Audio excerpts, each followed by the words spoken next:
All right, guys, we're live. It's Justin Stenstrom from EliteLifePodcast.com. And today's guest is Stephen Kotler, the New York Times bestselling author of multiple books, including The Art of Impossible, which is a book that I read, the last book, but he actually just come out with a new one. What's the new one called, Stephen? In our country, growing old, staying rad. Awesome. Yeah, it's an incredible take on things. I haven't dove into it yet, but it's something I'm going to tackle in the probably upcoming weeks when I get a little bit more time. But here we are today, so I get to pick your brain on that subject as well and get a sneak peek into it. Cool. Let's do it. Yeah, awesome, man. I've going through your background a little bit, and it seems like you've been a guy who's been doing this for a while with peak performance, peak functioning, superhuman type of ideas about achieving like optimal function as a human being. How did you get into that field, and why has it been a focus of a lot of your books? So I started out as a journalist. It was my early career, and journalism is this really cool career where you essentially, if you can write, and I could write, you can get paid to be curious. And I've always sort of been curious about people in general and even performance in general. So that was a long time like that. I think that was born that way, just a little curious. What was happening in the early 1990s when I came in was neuroscience was getting involved. And I didn't love psychology. I didn't think like the answers were too squishy, they were too subjective, they weren't reliable, they weren't repeatable.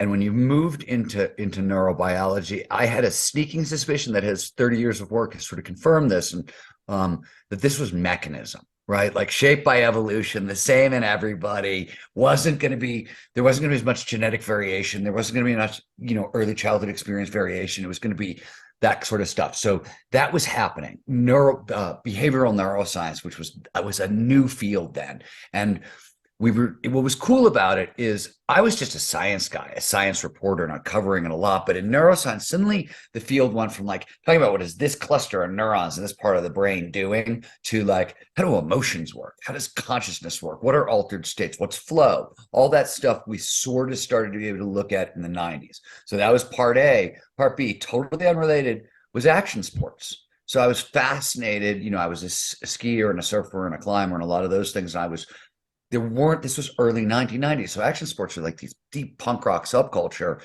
I'm a weirdo punk rocker, so they're happy to let me into their tribe. I'm an action sport athlete, they're happy to let me into their tribe, and they wouldn't do that with a lot of other journalists. So I was covering these sports, and if you know anything about the 90s in action sports, it's often referred to as the era of impossible, because more impossible feats, things that had never been done in history and were not supposed to be humanly possible, got done than ever before. And this was in sport after sport after sport after sport, and it was wild. It's the kind of the most unprecedented flowering in human potential athletically anybody's ever seen, and it was happening in action sports. And so that caught my attention, right? You just like, because it's really one thing when you see somebody do the impossible on a screen, right? And it's Laird Hamilton, he surfs a 50-foot wave or whatever. But when you go drinking with your buddies on Friday night, and then on Saturday morning, everybody wakes up and goes into the mountains together, hungover and tired. And then your friend does something that for all of recorded history is supposed to be impossible. It's a totally different experience. And what made it even stranger is, as you probably know from your background in peak performance, especially in the 90s, what we thought about was the rules of peak performance back then. Have a great childhood, have the right mom, go to the right schools, have the right coach, like all that nature nurture stuff was the formula. And these athletes, the people I was spending all my time with, most of them came from broken homes and had terrible childhoods. Most of them had very little education, no money. These communities were like high in risk taking and high in substance abuse. Normally, if you put that together in a community, people die young and they go to jail. What they do not do is reinvent what's possible for the human species. So that's what I was seeing up close. And that's where all this started for me was, holy crap, what's going on? Why is this happening? Where is it going?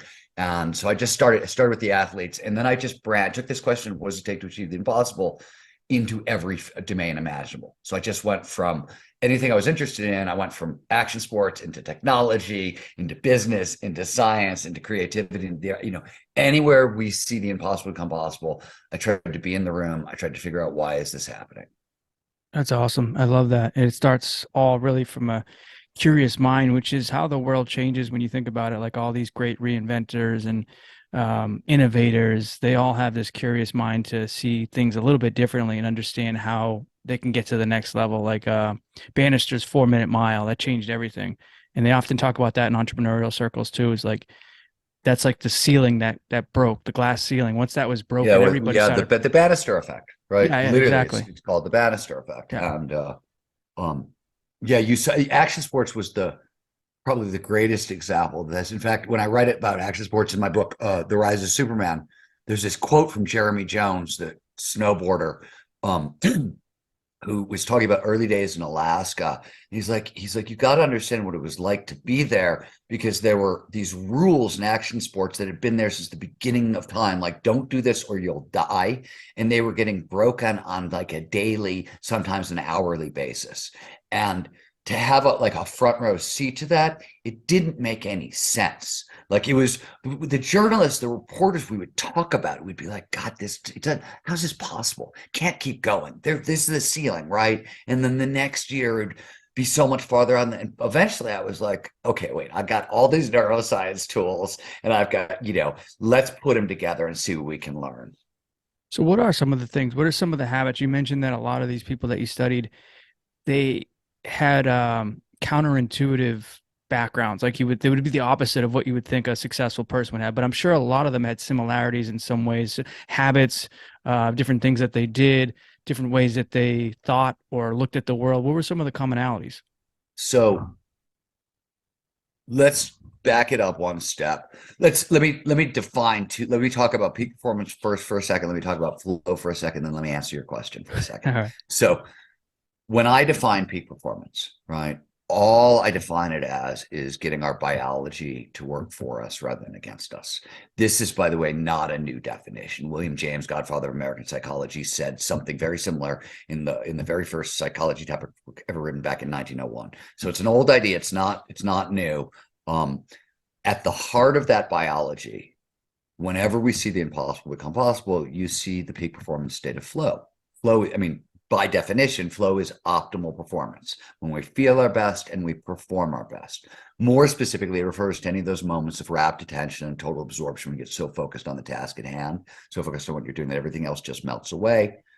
Action awareness merge, sense of self diminishes, time will pass strangely, get so sucked into what you're doing that 5 hours go by in like 5 minutes. And throughout, all aspects of performance, both mental and physical, go through the roof, right? And the uptick is enormous, depending on, all kinds of different. The Department of Defense found soldiers in flow learn 240 to 500% faster than normal. McKinsey found that CEOs in flow are 500% more productive than normal. Work that we did at the Flow Research Collective and done at Harvard and the University of Sydney found that in flow we are 400 to 700% more creative and innovative. And the list just keeps going on and on. There's physical function. There's a whole bunch of stuff. So flow is underneath peak performance, and that's what I was seeing. So when I was talking to all these athletes and all these sports, and when I left, that was the wild thing. Because in the beginning, flow was this term in psychology that very few people were familiar with. When I was starting out, I wasn't familiar with the term. People were talking about being in the zone but they kept saying the same. It didn't matter where I went, I'd hear the same stories because flow has core psychological characteristics, things that define the state. We know we're in flow when there's complete concentration on the task at hand, where there's diminishment of our sense of self. The voice in our head gets really quiet, right? Time distortion. We don't experience peak performance on the inside. We experience two things. First, we get a sense of control. I can control things I can't normally control, right? And then second, we get euphoria and joy and right. So this is how psychologists and we measure flow and determine are you in flow, and we measure those characteristics.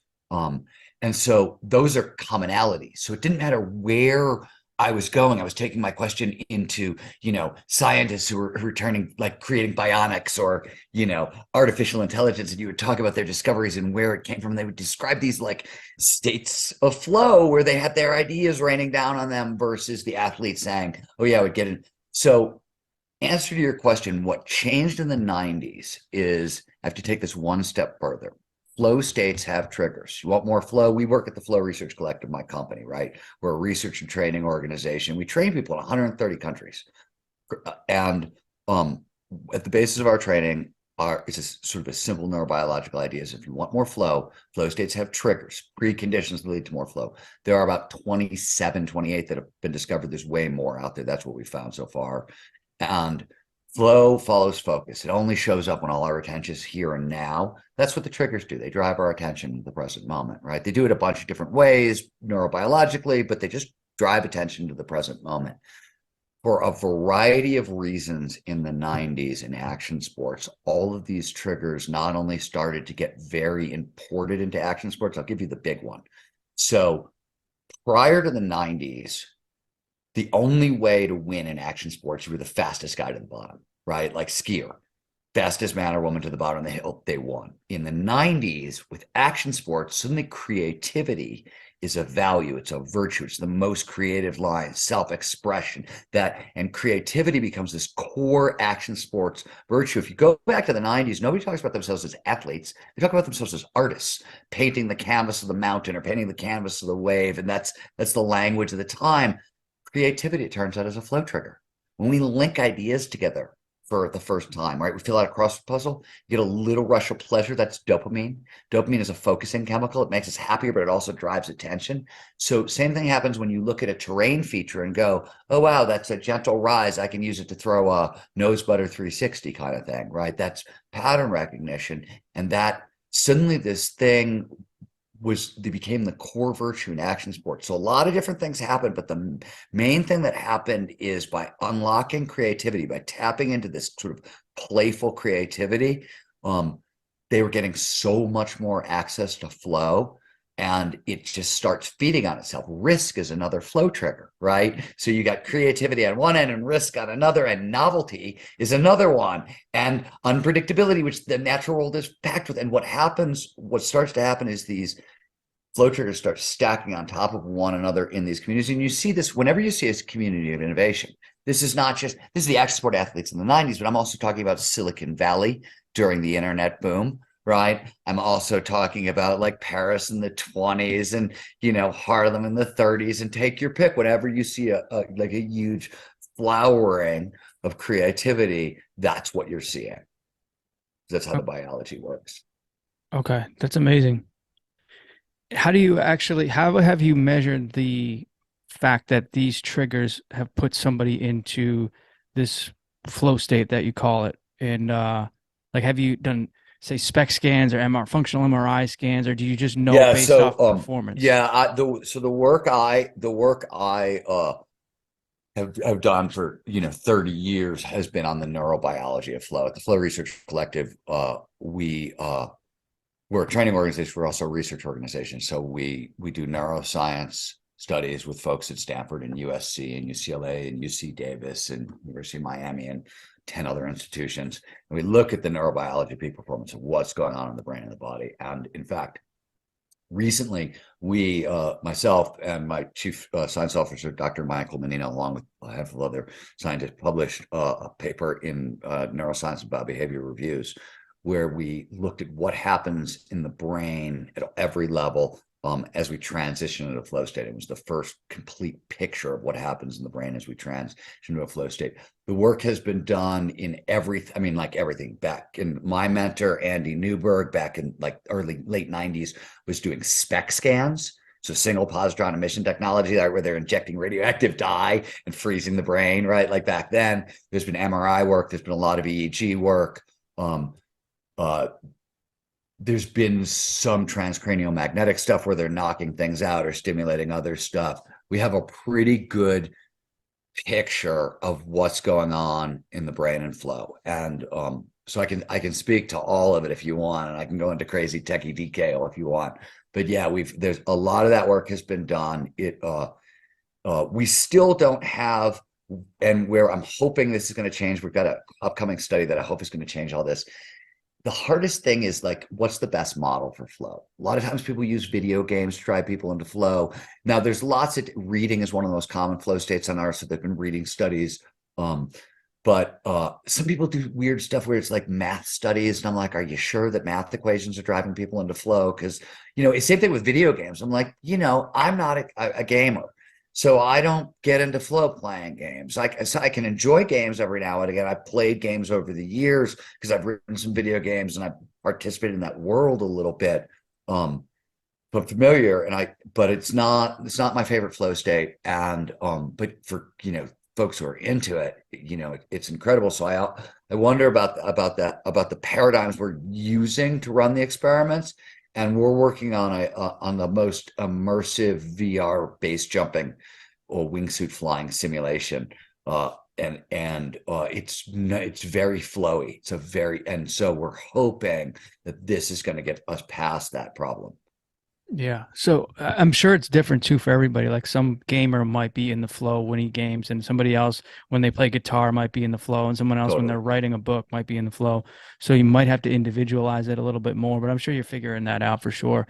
Um, it is very interesting though so when you do these upcoming experiments, is it going to be able to tell you exactly like what's going on, say biochemically with like I'm sure dopamine plays a big part in this as well. Yeah, And so I mean, I can answer most of that for you now. So let me just give you an overview of what goes on in the brain and flow.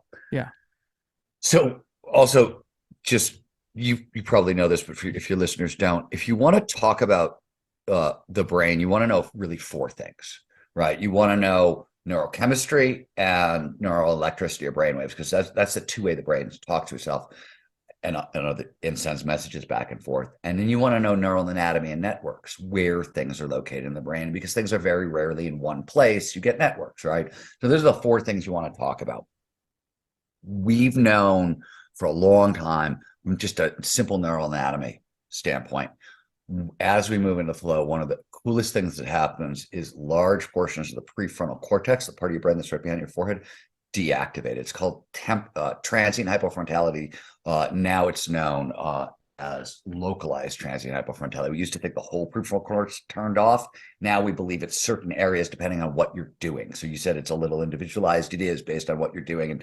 But so why does time pass so strangely in flow? One of the reasons is time's this calculation performed all over the prefrontal cortex. It's like a network effect. And when the network starts to go down, we lose the ability to separate past from present from future. We're plunged into this deep now, this eternal, elongated present that defines flow. Same thing happens to our sense of self.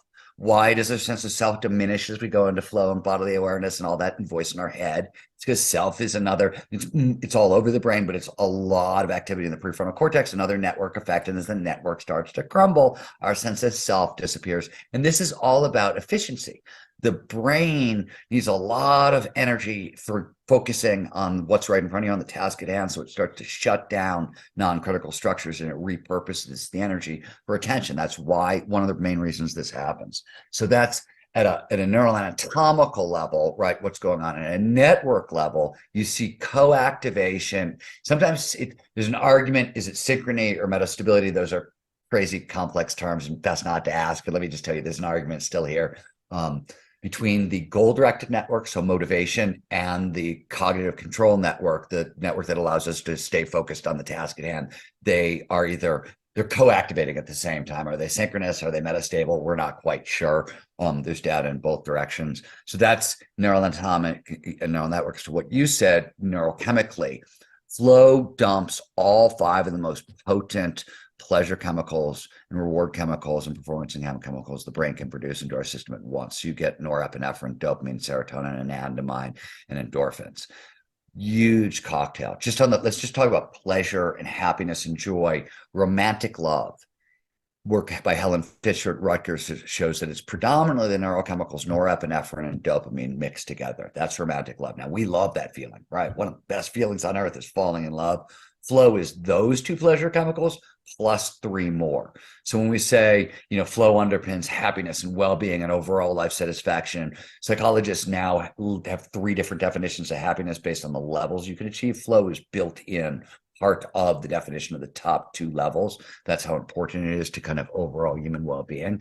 So these neurochemicals are a large reason why. These certain neurochemicals, why does creativity go through the roof and flow, right? So, or learning's easier. Learning goes through the roof and flow, right? I said that the soldiers in flow in studies run by the Department of Defense learn 240 to 500% faster than normal. It's because quick learning, shorthand for how learning and memory work in the brain, the more neurochemicals that show up during an experience, the better chance it'll move from short-term holding into long-term storage. It's one of the things neurochemicals do. They tag experiences as important, safe for later, right? Flow is this huge neurochemical cocktail. So we tend to remember what happens to us in a flow state. Um, I'll stop there. That I is a can lot. keep going. That's a lot. That's great though. So you mentioned that it is one of the top two levels of happiness. Is there something else that is above it or No, along there's the same nothing any lines? above it. So just briefly, there's happiness, which is how do you feel right here, right now? And flow can impact that. It can raise our mood and whatever. But as a general rule, we have these things called emotional set points that show up really early, sometimes by between 9 and 12. And nobody knows exactly where they come from, but we basically live our lives between the bandwidth. This is as bad as we're going to feel. This is as good as we're going to feel. Life takes place in between. We know you can lower them a little bit. Death of a child, chronic unemployment will lower it. And regular access to flow or certain other altered states, meditative states can raise it over time, but it's pretty fixed.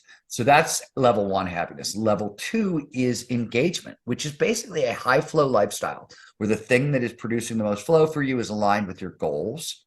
The highest we get to feel, the best we get to feel.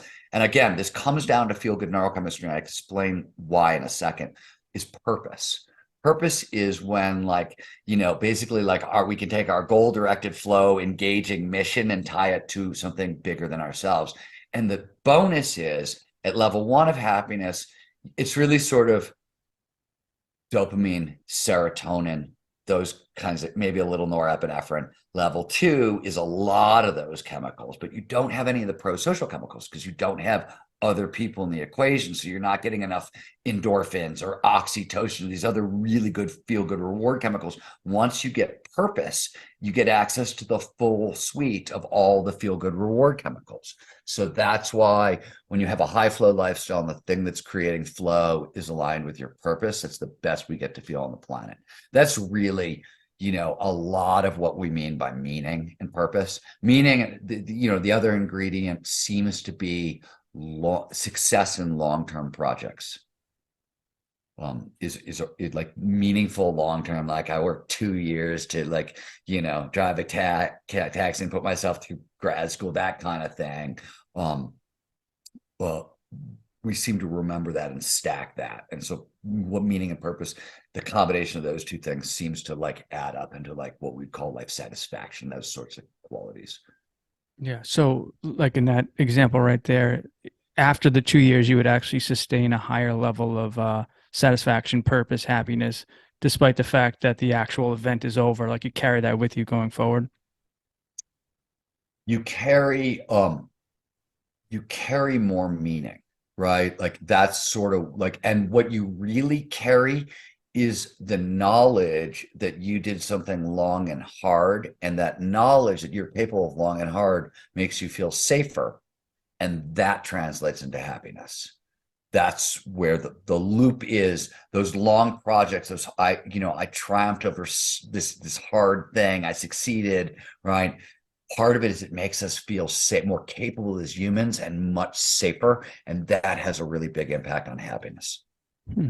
I wonder why. Safer. Just going back to, primordial days when we're running around from lions and tigers and trying to keep safe that way. Well, I mean, when I say safer, what I'm really talking about is levels of norepinephrine in the brain, Yeah. right? A little bit is good, a little bit is curiosity and excitement, and too much is anxiety and unpleasantness. And so when I say safer, threat level is how much or how little norepinephrine is going to be in our system. That's really what I'm talking about, and that has huge downstream impacts.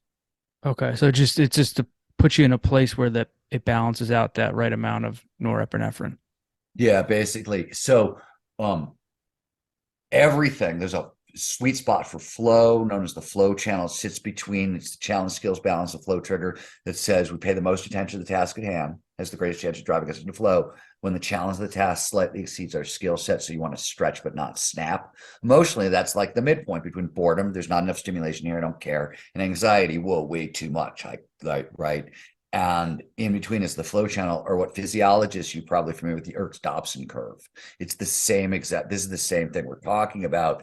And there's a sweet spot for all performance, right? That we talk about as the flow channel, but it's a sweet spot where, too much, too little. And this is why, so one of the reasons why there are certain peak performance basics that we talk about, for example, and one of them is you have to like keep your nervous system in check. You have to do a daily stress relief matters. So whether it's a mindfulness practice or a gratitude practice or regular exercise, right, are the three big guns. But you got to lean into one or more of those on a daily basis, because you have to keep norepinephrine levels low so that when a challenge shows up, stays a challenge and doesn't become a threat. Once it's a threat, all kinds of performance things plummet, right? We want it in that challenge sweet spot. I wonder, do you work with MMA guys at all, boxers, fighters of any sort? Like, We do see, work with we do. I mean, we do a lot of work. I mean, we work with spec ops a lot, as well, and actually the military. We train the San Francisco Police Department and the Air Force and things like that. We do a bunch of stuff with MMA fighters, and in and around this zone, right? Action sport athletes more, but we have worked with sort of everybody at this point. yeah, it seems like it'd be a big factor in a fight. Like get the adrenaline going, the norepinephrine going. Like you said, you want the right amount, but if you have too much, you're going to get too Well, much this is so. anxiety. And This is why. So in a fight, this is the Army maxim: train as we fight, fight as we train. It's this same problem. So when we learn skills, it's three levels. Cognitive is the first level. I'm constantly thinking about what I'm doing, right? Then associative. Okay, parts of it is already unconscious and I got it, and parts of it I got to think about. And then unconscious, right? Where we can just do it automatically. Fear, spike in fear knocks you down a level. So the reason, Mike Tyson, can say that like you never know how you're going to react in a fight until you get punched in the face. And the reason the army says, fight how you train, train how you fight, is so you get used to this. And you got this. The secret is like knowing you're going to get knocked down a level and still being able to maintain that challenge skill sweet spot. Right. So like that's the sort of peak performance challenge, which is cool and tricky. yeah, I'm sure like a lot, like Mike Tyson, for instance, or some of these top level boxers, that sparring plays a big part in getting their Totally. mindset right to feel that feeling of, all right, I just got hit, I just got knocked down. Now, how do I get back up when this happens in a real fight? Um, just from my own, minor, 3 or 4 year experience in martial arts, for sure, right? It's because it just calms you down. But that's just deliberate practice in a sense, right? That's deliberate play is a much better strategy for performance than deliberate practice. It just gets much better results over time if you're trying to develop expert skills. But when you're trying to conquer a fear thing, deliberate practice, just do the same thing, but an inch more and an inch more over and over and over again. Doesn't matter the sport. You could be talking about, action sports, you could be talking about combat sports. Um, it really, in those high stress situations, that, it's really useful there.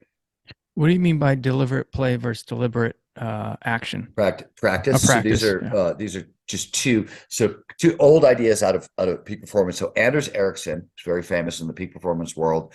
The late Anders Ericsson, for Malcolm Gladwell, wrote about the 10,000 hours to mastery. That was an error-ish based on something Anders Ericsson wrote about deliberate practice. Deliberate practice was for a very long time considered the royal road to skills mastery, and it's do the same thing over and over, repetition with incremental advancement, right, and very tight window. So it turns out that is really good for acquiring very narrow window of skills. Certain skills, it lends itself perfect. If you want to become a concert violinist, that's the way, right? That's a really great way to get there. But most other situations, deliberate play, which is repetition without repetition. So do the same thing you did before and just improv a little on top of it, tends to outperform deliberate practice. And for one simple reason, deliberate practice. So we get dopamine, reward chemical, deliberate practice only one way. If you did the exact thing you did before and pushed it a little bit further, you're going to get your dopamine reward. With deliberate play, as long as you don't do the exact same thing you did before and you improv a little bit in any direction, you're going to get a dopamine reward hit. So one, way more motivated as you go along because there's way more possibilities for being right. And you just get more neurochemicals. Play also releases a lot of endorphins. So you end up with these way more neurochemicals. It leads to much better skills acquisition and better, even better with play because there's no shame, no self-consciousness, and it's lighter and all that stuff. There's less norepinephrine in your system. When there's with deliberate practice, I've got this tiny little thing where I can only get it right. There's a lot more, so it's a lot harder to get into flow. It's more difficult. So deliberate play tends to outperform deliberate practice Can you as give a a strategy for mastery. can you give an example, like a real example of what deliberate play looks like in a situation or a skill Yeah, versus? I'll give you a total. My new book, in Our Country, is about a bunch of ideas that sort of come out of peak performance, flow science, peak performance aging that basically said all the science that said old dogs can't learn new tricks. There's a whole bunch of new science that says that's wrong. And it was very true in the lab. I wanted to know, was it true in the real world? So I took it and I decided to see if I could use it to teach myself how to park ski in my 50s. Now, park skiing, it's a discipline of skiing that involves doing tricks off jumps and on rails and boxes and wall rides. It's acrobatic as hell. It's very dangerous. And for about 11 to 15 different biological reasons, depending on how you count, it's supposed to be considered like it's very difficult to learn if you're over 35. By the time you get to 45, it's impossible. And once you get over 50, people just think you're fucking nuts, right? And so I tried to learn at 53, and we were very successful at it. It worked. We took a deliberate play approach. It was part of what we did, and it's complicated, but there was very little formal instruction. And I had a ski partner who was a better skier than I with a little bit of park skiing background. I had non-zero, no tricks, and I would follow the leader games. I would follow him around the mountain. He'd find a feature and throw a trick off of it. And I would, if I had the trick, I would try to throw the same trick. If I didn't, I would try to use the same motion he used in just a playful, creative way. Why? Because playful creativity and the reinterpretation of a train feature is a flow trigger. So if I did a bunch of that stuff in a row, it's going to drive me into flow. Flow massively amplifies pattern recognition, fast twitch muscle response, strength, stamina, all this other stuff that's going to make learning how to park ski that much easier. So we use this deliberate play learning style as I would follow him around the mountain rather than like him going off a jump and me trying to do exactly what he did and over and over and over again. Instead, it was a constantly flowing improv. Yeah, that makes sense. It also I feel like if they're trying to be more strict and just tell you a lot of things, it's a lot easier for most people to learn when you're actually doing it and having fun doing it too. Like I think the fun part is actually a big part of it as well. Huge, huge. My a good friend of mine, Catherine Price, wrote a great book called The Power of Fun, um, and that talks about like the role flow plays in fun and just its importance in learning. But it's a really big deal. It's a huge deal for peak performance aging. Like once you get close into your 40s and beyond, play is a critical ingredient in the system that sort of gets squelched out of the system, and it's really important. Yeah. So what are some of the tenets of peak performance aging? What are some of the things that you're looking at now as opposed to some of the other books? So let me give you a high level overview, and then let me give you peak performance aging in a single sentence, and then we can go and drill down anywhere you want to go. Okay. Sounds good. High level overview is this. Um, and by the way, for a bunch of different reasons, like my work in flow it leads directly into this. And it's not a lot of people in the field who started out wherever ended up because flow appears to be the engine of adult development. It's the engine of maturity. It's because of this challenge skills balance on the other side of a flow state, our skills improve, right? We're more adaptive, we're more complex. And among the things that happens in flow, empathy increases, perspective increases, and wisdom increase. So that's maturity. That's literally an engine for maturity. So when you work on flow, everybody who's worked on flow has started to realize that it's one of the main drivers of development into adult development and later in life, and it stays sort of constant. And Csikszentmihalyi once said, the godfather of flow psychology, because flow feels so good. He said, flow is the trick that evolution created to get us to grow up, basically. And which is kind of true in an interesting way. Grow up and stay young at the same point. But so it all this came out of flow is my point. And a lot of what we've learned is you got to just start with the old idea about aging, the traditional idea. It's the long, slow rot theory is what I like to call it, right? This is the idea that our mental skills, our physical skills, they decline over time, and there's nothing we can do to stop the slide, right? And some of those skills start declining. VO2 max starts declining in our 20s. You know what I mean? They start declining early, etc. And it turns out that that's not true. Partially true, but not actually true. What we now know is that while all those skills decline over time, they're all use it or lose it skills. So if you never stop training those skills, we hang on to them, even advance them far later in life than anybody thought possible. So that, and there's massive amounts of science that show that. Now, that said, if you want to rock to your drop, what's peak performance aging in a single sentence? And I'll have to define some of these terms as we go along, but it's really this. You want to regularly engage in challenging social and creative activities that demand dynamic, and I'll have to define that, deliberate play. We just talked about what that is, and take place in novel outdoor environments. It's literally peak performance aging in a single sentence. Now I can take it apart for you and explain what the different components mean. But the high level thing that I want to point to is whether you're talking about biohackers in their 20s or like guys in their 50s and 60s who are trying to hack longevity, you don't hear any of the stuff I just talked about, right? You hear all kinds of fancy biohacking this and take this supplement and inject this. And that's all maybe right. But everything they're talking about is like cutting edge, brand new, speculative. We're not going to know if it fights aging and longevity for 30 years, but we've got 50 years of data that shows the thing I just gave you. If you really, really, really want to impact aging, that's the formula. And one thing, let me just give you a simple example of the dichotomy. So one of the big mindset we talked about briefly off the air right before we started, and so a positive mindset towards aging, which is literally like, I think the rest of my life is filled with interesting possibility, however long that is, right? I think the best days are ahead of me.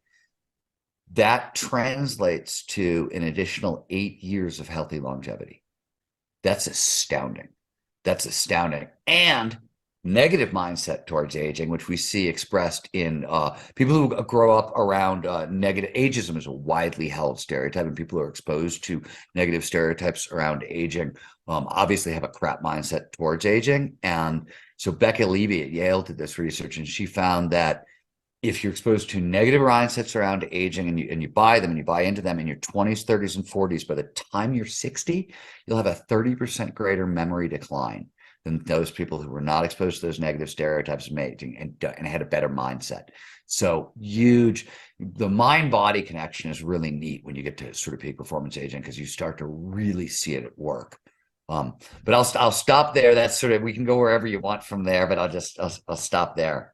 Let you Wow, talk for a that's a second. lot of good information there. Just real quickly, and then I want to dive into, I want to break down the actual one sentence that you gave of the high level Good. overview of what this all means. But just real quickly on what you mentioned, is it positive mindset translates to 8 years of a Of longer healthy lifespan, or just healthier? lifespan and healthy lifespans. So you get 8 years and they're Oh, healthy years. wow. It's right. So it's health span and lifespan is really what it boosts, which is very impressive. Yeah. Social, by the way, second component, right? Where you said you wanted to drill down, I said you want to regularly engage in challenging, creative, and social. Yeah. Maintaining robust social connections over time translates into an additional 7 years of healthy longevity as well. Now, are those two things cumulative? We don't know yet, right? There's some synergistic effect. It's probably not going to get you like 15 more years, right? But there's a synergistic effect there that we got good at isolating the components, how they're working together. That's sort of the next puzzle, I think. But so that's the social component. Challenge make sure you stay is what ensures that you stay in that challenge skills sweet spot. And it's because flow is so important to peak performance aging. Um, for a bunch of different reasons, but and we can talk about why. But when we're in flow, it boosts the production of T cells that fight disease, and it boosts the production of natural killer cells, which fight tumors and other sick cells. It resets the nervous system. So when we're in flow, stress hormones are flushed out of our system, and the nervous system gets reset to zero. There are 9 known causes of aging, biological causes of aging. What they all share in common is stress and inflammation. So anything that's an anti-stress medication, in a sense, is an anti-aging tool, and flow really resets the nervous system. So all these things play a really powerful role. So challenging, right? Creativity is interesting. So I got to talk a little bit more. I got to tell you one other cool thing about the second half of life. As we enter our late 40s and early 50s, contrary to the idea that like our brains rot over time, as we enter our late 40s and early 50s, there's whole new levels of intelligence, wisdom, creativity, and empathy we start to access. It happens because in our 40s, the two halves of the brain start working together synergistically like never before. It actually starts in our 40s, starts to really get going in our 50s, and then peaks 60 through 80. So like this Wow. spikes for a long time. And then the brain, usually in our late 40s also, it starts to recruit underutilized regions and build redundant networks and colonize them for new learning and things like that. And so we get access to like 3 new thinking styles and all this stuff that doesn't come online. And these are really legitimate cognitive superpowers. So I talked about creativity. It's not just you get more creative, divergent thinking. That's outside the box, far-flung connections between disparate ideas. It's the hardest aspect of creativity to train. It's really hard to train people in, and we get way more of it naturally because of how the brain evolves in our 50s than ever before. That's like the heart of innovation right there, entrepreneurship right there, and it's coming online naturally in our 50s. But here's something weird, that those skills have a bunch of moderators. There's stuff you want to do in your 30s, 40s, and 50s to unlock that in your brain. And in our 50s, creativity is the moderator. So it's creativity activities and creative thinking styles that actually unlock the new levels of intelligence that unlock all of these cognitive superpowers. And so that's where the creativity comes from in that clause. Also, creativity is a flow trigger. So you're unlocking these cognitive superpowers and you're getting more flow. So that's that part of the equation. The next was dynamic deliberate play. We did deliberate play. Dynamic is a shorthand term. So I said all our physical skills decline over time. You want to train them. What does that mean? It means you want to train strength, stamina, agility, flexibility, and balance. Those are the 5 core functional fitness things that we got to train over time because they all fade, but if we train them, they stay up. It's a lot of training. World Health Organization has guidelines. If you want peak performance aging, like to really be at your best, it's 150 to 300 minutes of aerobic activity a week, 2 strength training days a week, and 3 balanced agility and flexibility. If you're training hard, it's about 2 hours a day, 5 days a week. Or you find a single activity that combines all those things. When they all combine, that's a dynamic activity. So pickleball's pretty dynamic. Skiing's really dynamic, that sort of thing. And as a bonus, when we have dynamic activities, it doesn't just help our body, it also stimulates the birth of new neurons and new blood vessels in the brain. So you get like new blood to those new neurons. So angiogenesis and neurogenesis are amplified by dynamic motion. So you get all these physical benefits from dynamic motion, and then you get all these cognitive benefits that stave off cognitive decline. Right. So that's that portion. Novel outdoor environments is the last bit. Novelty is another flow trigger. When we're in novel environments, it focuses our attention. So it's important for that. Outdoor environments it's 2 things that matter here. One, positive psychology has taught us that time in nature, for reasons I could go into if you want me to, lowers stress levels and amplifies serotonin, right? And will outperform most 20-minute walk in the woods outperforms most of the SSRIs on the market for serotonin. Serotonin is a common chemical, boosts the immune system, does a lot of good overall, but this is an anti-stressor, right? So you've got outdoor environments that are de-stressing us. That's an anti-aging technology. And bonus, So if you really want to stave off Alzheimer's and cognitive decline, a couple things are really key. One of them is you, as I mentioned before, you want new neurons and you want them to form new neural networks, synaptic plasticity. So the adult brain continues to birth neurons almost until we die, but most of them come out of the hippocampus and the entorhinal cortex, which is the part of the brain that does long-term memory. It also does place. This is our map-making machinery. So the brain evolved. It's really important when you have where were you when you encountered that ripe fruit tree? Or where was that cave where the tiger almost attacked you? Or that was survival for our ancestors. So remembering where you were when you had emotionally charged experiences in the outdoors is exactly what the brain is designed to do. It's exactly so if you have novel experiences in outdoor environments, you are amplifying the production of new neurons and new neural networks, and you're reinforcing and staving off decline in other ones. So this, besides everything else, this is a formula that's helping you preserve brain function over time and birth new neural networks over time. So that's sort of the formula. It's, you can, it's a sort of a hyper exact formula for lifelong learning is really what it is, right? It's an approach to learning, and lifelong learning is at the heart. You hear this in peak performance aging. It's the heart of there because the two best protections against Alzheimer's, dementia, and cognitive decline are expertise and wisdom, because they form really wildly redundant networks across the prefrontal cortex, which is the part of your brain that's most vulnerable to cognitive decline. So anytime we're learning expertise, the skills, the tactics, the strategies, or wisdom, the emotional intelligence that might surround the skills, the tactics, and the strategies, we are building these wildly redundant networks across the prefrontal cortex and backing it up. So this is everything we're talking about here is sort of a formula for staying young and staving off kind of the worst that could be coming for us. Yeah, it seems like it all really ties into each other. And, even when you're talking about the 10,000 hour rule, which we thought for many years was true, or at least had a basis in truth, which it kind of does, but there's a better I mean, approach. yeah, I mean, There's a better Anders. approach to it. Well, so there have been three challenges to it, right? One was by Anders himself. He said, "Look, Malcolm chose an average, right?" And that was the problem with it, is he picked how long would it take somebody have to be playing to become a member of an orchestra, right? A leading orchestra. That was his. But if you ask the question, how long would it take to become first chair violinist in a leading orchestra? That would be 20,000 hours.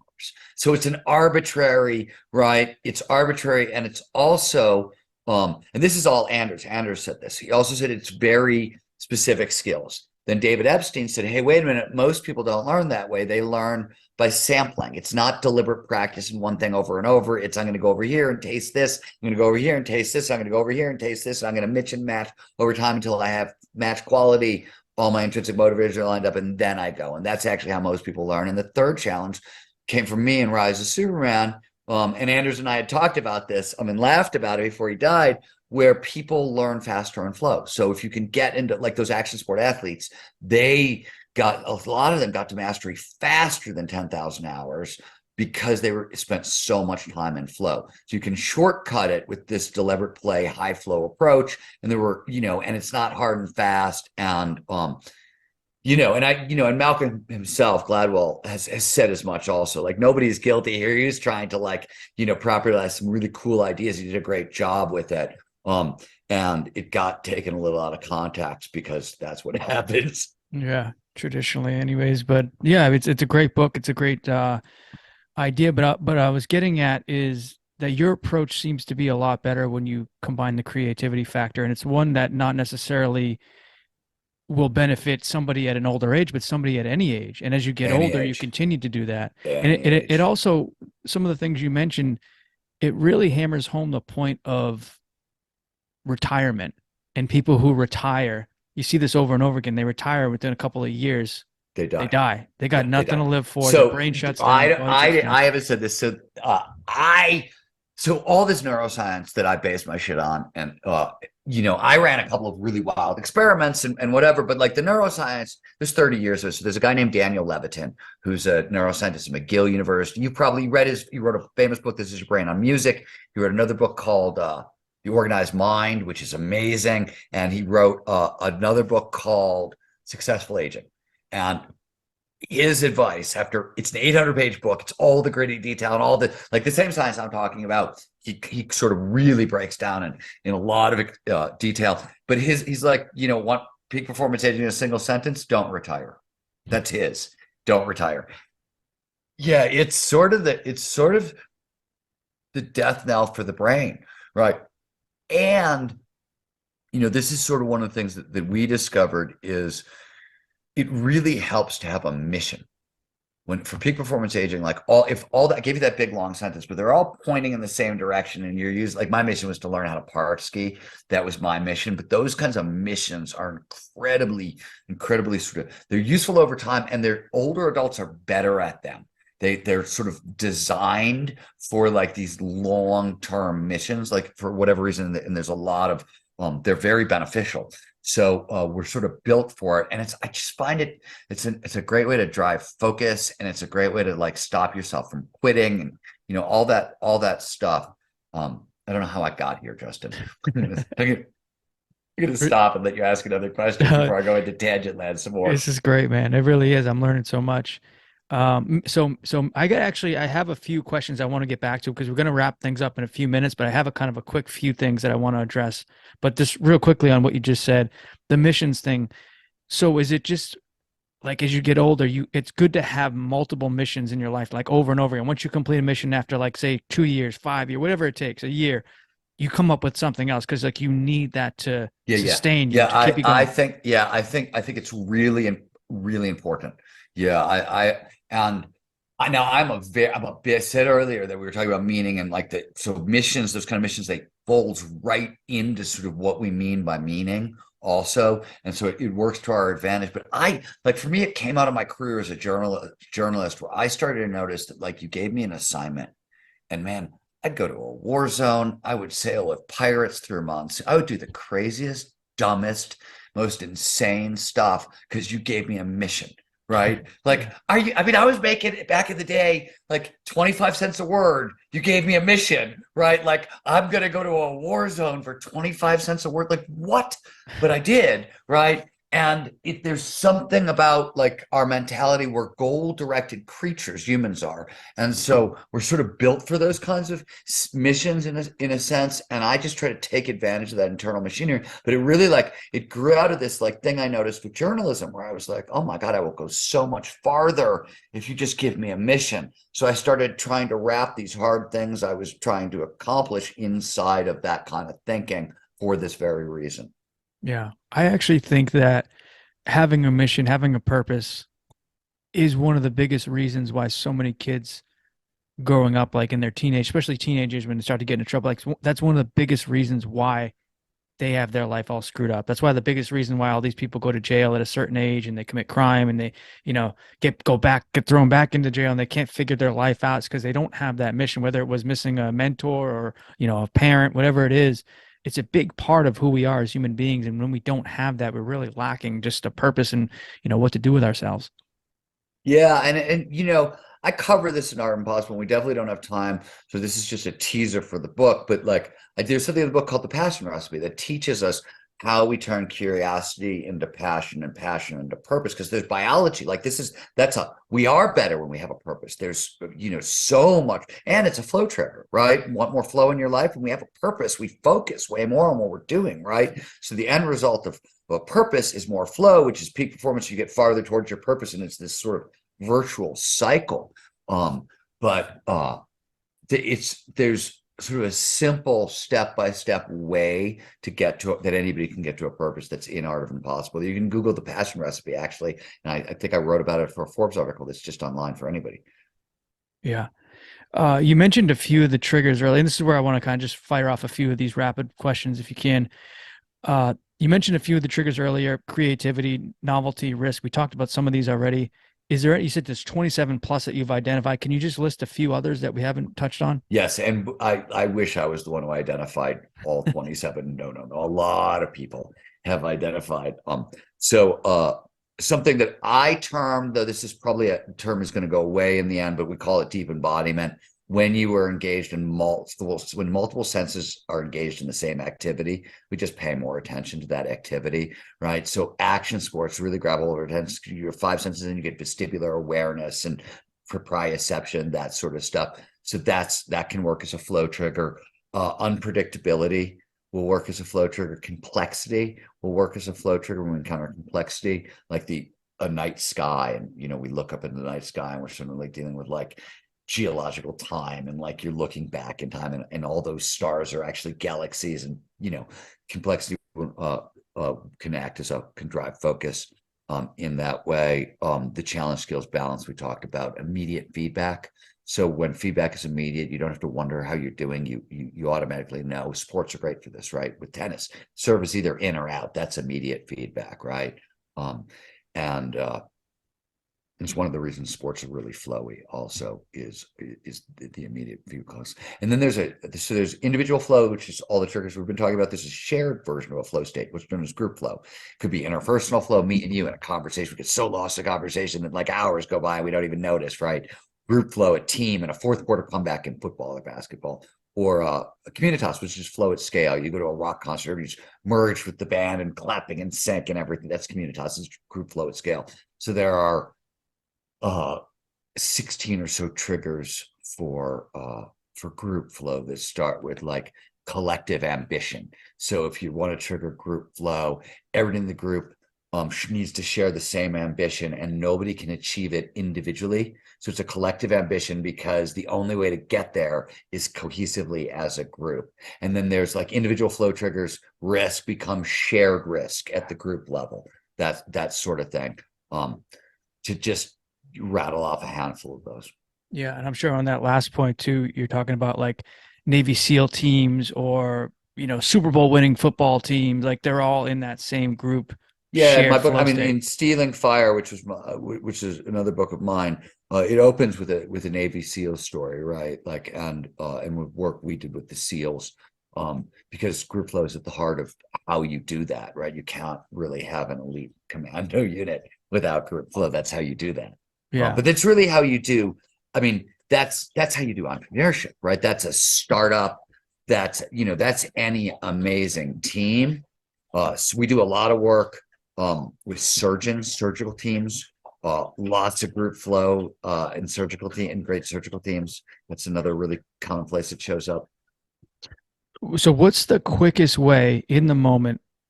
Say you're going into a meeting, you're just trying to sit down to get a paper written if you're in college, you're trying to do some work if you're at home working. What's the quickest, easiest way for someone to get into a flow state immediately without There having to do is, an action sport or something else? yeah, no, I mean, so there's no one quick way. The triggers, and remember, like we've been talking about risk in action sports, so people are hearing physical risk. No, no, no. Physical risk, social risk, emotional risk, intellectual risk, creative risk, spiritual risk, right? Right. The brain can't tell the difference between physical risk and social risk, right? Which is why fear of public speaking is the number one fear in the world, and Yeah. not like something that would make evolutionary sense, like fear of getting eaten by a grizzly, right? No, it's public speaking because the brain can't tell the difference. So, this is not just a sport thing. And what the hell is your question? The quickest way to get into it Oh, the without quickest way. having to. There's no one way. Everybody is different. So we each of us have flow triggers we're more or less susceptible to that work better with us. What I can tell you is it's massively trainable. So at the Flow Research Collective, as I said, we train people, and we have an 8-week digitally delivered training, and we're geeks. We measure everything. We train people 130 countries. So we've got like in tens of thousands each month. So it's like globally diverse, wildly accurate, what works, what doesn't. Is this shit trainable? And all we're training people, and these are the triggers, these are how you use them. This is how, that's what we're doing. We see a 70 to 80% boost in flow on the back end of the training. So my point to everybody is this stuff is really trainable. That's just your biology at work. Like our kung fu is good. Like we know what we're doing and we know how to train people in this, but most of that huge uptick is just we're wired for this. And that's the leverage that's available to all of us when you start working with the triggers. But you have to sort of play with them. And it's different in different situations. So in other words, like you as an athlete going into a fight, you as or going into the gym or going, versus you as business, different triggers in different rooms at different times of the day and everything else. The thing to remember, let's just start with the most simple and basic one. Complete concentration is a flow trigger. Flow follows focus, right? If we can't pay attention to the task at hand, it's not going to work. So if you're doing this individually, distraction management, turn off your cell phone, turn off email, turn off Instagram, and everything else that's gonna you can writing.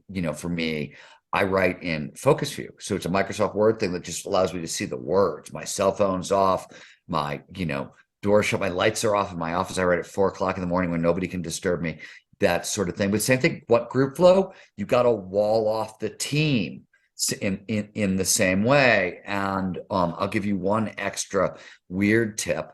So how long should you try to focus and pay attention to maximize flow? So it turns out we have a number for that, whether it's individual or group flow, 90 to 120 minutes. I always tell people start by starting, like wall off your complete concentration time and start with like 10 minutes or 20 minutes because flow so amplifies productivity, you get time back. But we have a built-in 90 to 110 minute focusing slot in the brain. We have a 90 to 110 minute, we go through a REM cycle, a sleep cycle, and that's right. So we have a sleep cycle. We also have a focus and waking cycle that maps onto that same time frame. So it's really easy because the brain has this slot for it to train yourself to focus for about like 90 to 110 minutes because the brain is really built for it.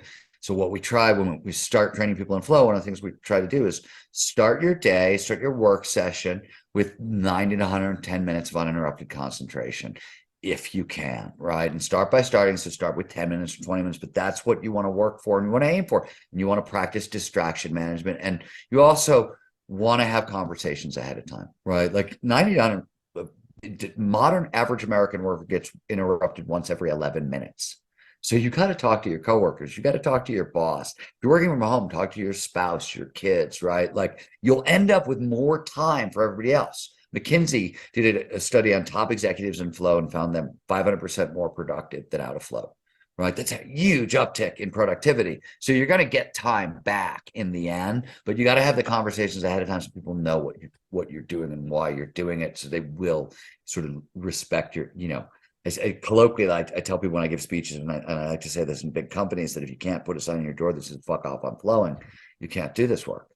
And I like to use that language because it catches people's attention when you in corporate America, but it's really true. Like you can't, like you're not gonna. The brain we don't multitask well. It's not designed for that. It's a serial processor. It's built for 90 to 120 minutes of uninterrupted concentration, and so you want to maximize flow, maximize productivity. You want to use the brain the way it was designed, to be used in a sense. Is there too much flow? Can you get into too much flow state and get stuck in it for too long? Is there negative side effects like, No, well, okay, so there's all kinds of stuff. Yeah. So there's a dark side to flow. So flow is this huge high, all these pleasure neurochemicals. It's followed, there's a recovery period on the back end of flow. Flow is not a singular experience. It's a 4-stage cycle. And you have to move through different stages of the cycle. Flow is the 3rd stage of the cycle. There's a recovery stage on the back end. You tend to maintain your good mood and flow, but it's very fragile because you don't have any more of these feel-good neurochemicals, and they take a little while to replenish. So flow, nobody lives in a flow state. If every now and again, this used to happen to me all the time.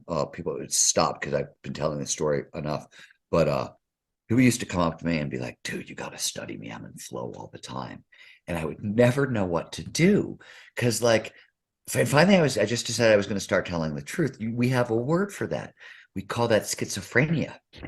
Sometimes we call that mania. You know what I mean? Like that's not a good thing. Nobody lives in flow. And even in the spiritual community, people have this idea that enlightenment is kind of nonstop flow, and it's not. It's not like I have a lot of people who've studied the neurobiology of what enlightenment could be. It's not. Satori which is a brief awakening, right? A state that does seem to correspond to flow. So the brief a state, not a stage of development. Enlightenment is a stage or permanently somehow illuminated. And we have some ideas of what that is, but it's not flow and it's not a constant flow state. So we're looking at different phenomena, different things neurobiologically, and probably, spiritually as well. You know what I mean? Yeah, absolutely. Hey, I know you got to get going, man. It's been a fantastic interview. I really appreciate your time. What's the last send off takeaway message for the audience, a place our listeners can check out your new book? uh, narcountry.com is the website for the book. And if you want to check that out, available wherever books are sold. Um, if you want to learn more about the flow work we do, getmoreflow.com is sort of one-stop shopping for that one. Flowresearchcollective.com, stephenkotler.com. And the only parting message I have for you, thoughts is I spent my entire sort of career covering these extraordinary moments, right? The impossible becomes possible. I bet the people behind it. And I want to say over and over, like everybody I've seen who's done these extraordinary things, none of them started out extraordinary, right? They just start out like you and me. And it's the regular application of the same sort of core principles and flow day after day, week after week, that's the road to impossible. And I just think after 30 years of studying this stuff, we are all capable of so much more than we know, right? The thing about flow that I always point out to people is like, you got to stop. You got a weird challenge because here's this state. It's available to all of us. It's our biology. Makes you 500% more productive, 700% more creative, and increases strength and stamina and cuts learning times in half. So like that's available to each and every one of us. So what the hell are you going to do with that? You know what I mean? Like that's interesting. It's I always say, what impossible challenge aren't you tackling? What would you challenge? What would you do if you could be 500% more productive and 700% more creative? Because that's what this science of peak performance allows us to do. But what we do with this information, that's sort of up to each and every one of us. That's awesome, man. Really appreciate it. Take care. Know our guys are going to love this one. So take care and I'll talk to you soon, man. Justin, thank you for your interest in my work. I appreciate it.